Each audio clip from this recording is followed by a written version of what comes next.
New information tonight about a 15-year-old arrested with a gun at a church festival in St. Augustine. Now that arrest came thanks in part to extra police on hand after there was an unverified threat against the festival after that threat was posted online. On your side's Alex Osiris is at the fair tonight on the grounds of the Mission of Nombre de Dios with more for us. Alex.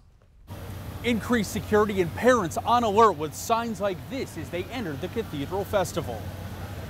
No, definitely not a church one. The surprise and growing concern from parents coming to the final day of the festival. Extra police presence visible. This after a Friday night arrest of a 15-year-old concealing a firearm in his waistband. St. Augustine police say that they had extra personnel on staff at the time of the incident due to a Facebook threat claiming someone was going to engage in a shooting. Police say that they were not able to validate the original social media post as credible, but brought in extra police as a precaution. St. Augustine police then said that the teen's arrest doesn't appear to be related to the threat.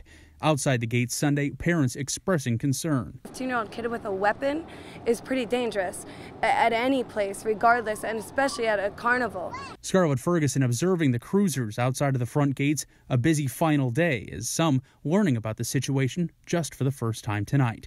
James Warham with his daughter in his arms. I'm not happy that my 2-year-old daughter was in a setting where a gun was brought in. No. He added the sight of increased security was in part a relief, but that wasn't enough for Brittany Tarbell and her family. Aware of the reports, she said her family changed plans to make sure everyone was safe as possible, choosing instead to wait for daylight. It makes me nervous. We didn't come last night for that purpose.